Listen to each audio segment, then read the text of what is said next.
तो दोस्तों कोरा कागज़ यूपीएससी के एक और वीडियो में आप सभी का स्वागत है।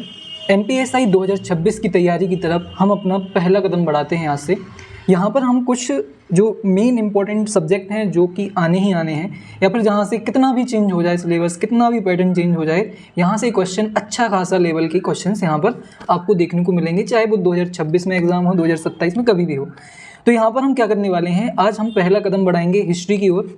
ये बहुत ही अच्छा सब्जेक्ट है जहाँ से आप स्कोर भी बहुत अच्छा कर सकते हैं, साथ में यहाँ पर आप कम टाइम में भी चीज़ों को कंप्लीट कर सकते हैं। लेकिन आप बोल रहे होगे कि हिस्ट्री को कम टाइम में कैसे कंप्लीट कर सकते हैं। बिल्कुल कर सकते हैं, अगर आप सही तरीके से और सही डायरेक्शन में चलना शुरू कर दें तो आप हिस्ट्री सही टाइम पर कम टाइम में भी कंप्लीट कर सकते हैं। तो यहाँ पर मेरा काम है आपको डायरेक्शन देना, आपका काम है उस डायरेक्शन को क्या करना, उसको अप्लाई करके चीज़ों को आगे बढ़ाना। ठीक है, तो चलिए पहला हम यहाँ पर क्या देखेंगे, हम ये देखेंगे कि 12th क्लास की जो मैंने पिछली वीडियो में एनसीईआरटी बताई थी, 3 एनसीईआरटी हैं 12th क्लास में, new NCERT, part 1, part 2, part 3। तो इनके अलावा भी क्या हमको कुछ नई चीज़ें पढ़नी है या फिर ये पर्याप्त है? बहुत ही इंपॉर्टेंट क्वेश्चन है, ये आप सभी के मन में होगा, तो ये बताना ज़रूरी है। फिर यहाँ पर और क्या क्या चीज़ें पढ़नी है हमें हिस्ट्री में, सिलेबस में कौन कौन सी चीज़ों को कवर करना है, ये भी हम देखेंगे।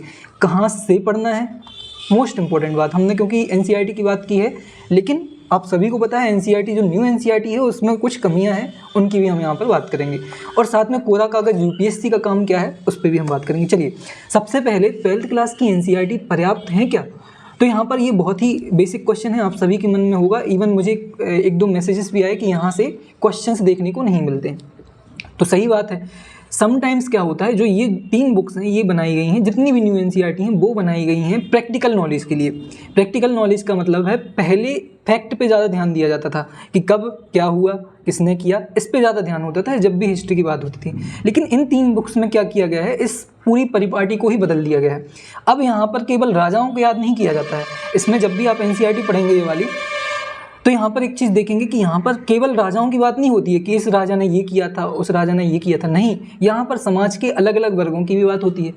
तो इस एनसीईआरटी का, इन तीनों एनसीईआरटी का आपको यूज करना है वैल्यू एडिशन की। जैसे वैल्यू एडिशन क्या होता है, इसका मतलब जब आप पूरी हिस्ट्री कर लो, जब आपकी हिस्ट्री पूरी हो जाए, जहाँ पर आप पूरा फैक्चुअल नॉलेज आपके दिमाग में हो जाए या फिर आपकी किताब में, आपकी नोट्स में पूरा का पूरा फैक्चुअल नॉलेज कंप्लीट हो जाए, उसके बाद आपको इन 3 बुक्स से क्या करना है, कुछ नई चीज़ें अपनी नोट्स में ऐड करनी है।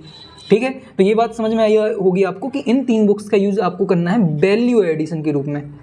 जैसे कि अगर मैंने आपने मेरे 2 वीडियो देखे होंगे जिसमें हमने हिस्ट्री के एमपीएसआई मेंस में आए हुए क्वेश्चंस को देखा है, वहाँ पर आपने देखा होगा कि जितनी भी टेबल्स टाइप की चीज़ें हैं वहाँ से क्वेश्चन पूछे हैं।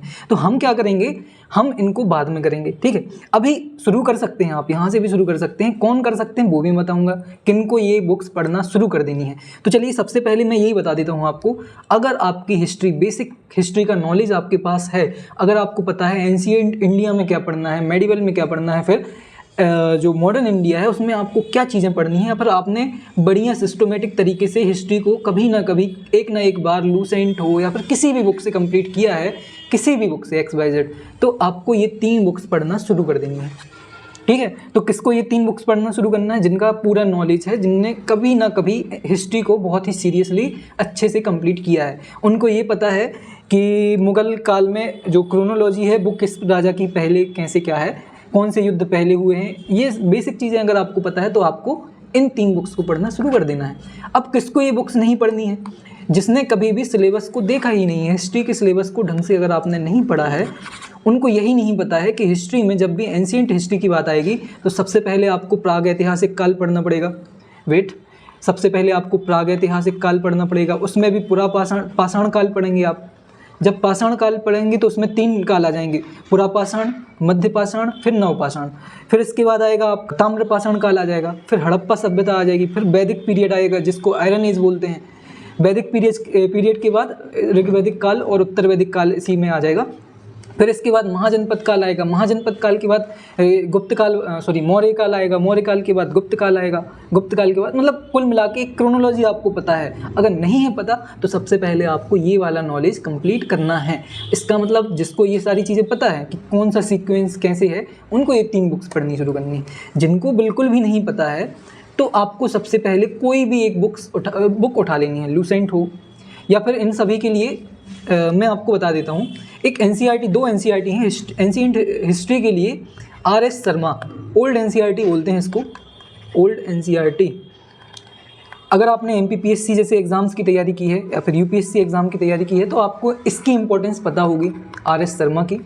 मेडिकल के लिए बहुत ही प्यारी बुक है जिसका नाम है सतीश चंद्र, लेकिन ये बहुत ही बल्कि किताब है, मतलब इनको पढ़ना बहुत ही बल्कि, ये देख के ही आप डर जाएंगे, बहुत ही मोटी अच्छी खासी बुक्स हैं। तो इनको पढ़ने में आपको टाइम अगर है तो आप ये शुरू कर सकते हैं, यहाँ से आपका बेसिक पूरा क्लियर हो जाएगा।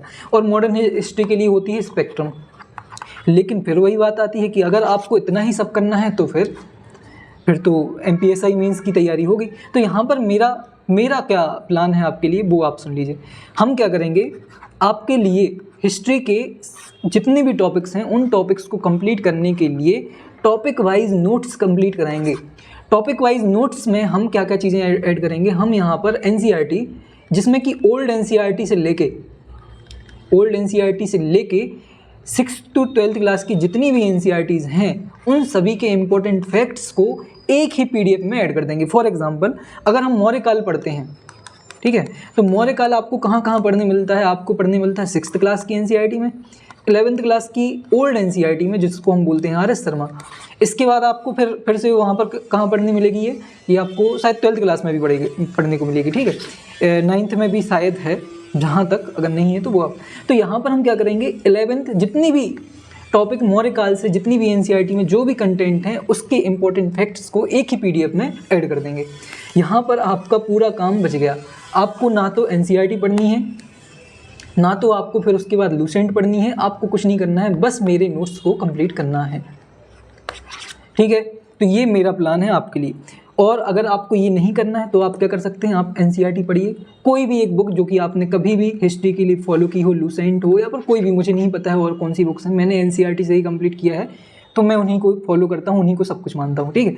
तो यहाँ पर आपको क्या करना है, आपको वो बुक जो भी बुक आपने पढ़ी है उसको शुरू करना है, आज से शुरू करना पड़ेगा आपको। उसके बाद जब आप बुक कर लें, जो भी नए कैंडिडेट हैं उनको फिर उसके बाद ये 3 बुक्स पढ़नी है, ठीक है। इनकी लिंक डिस्क्रिप्शन में है।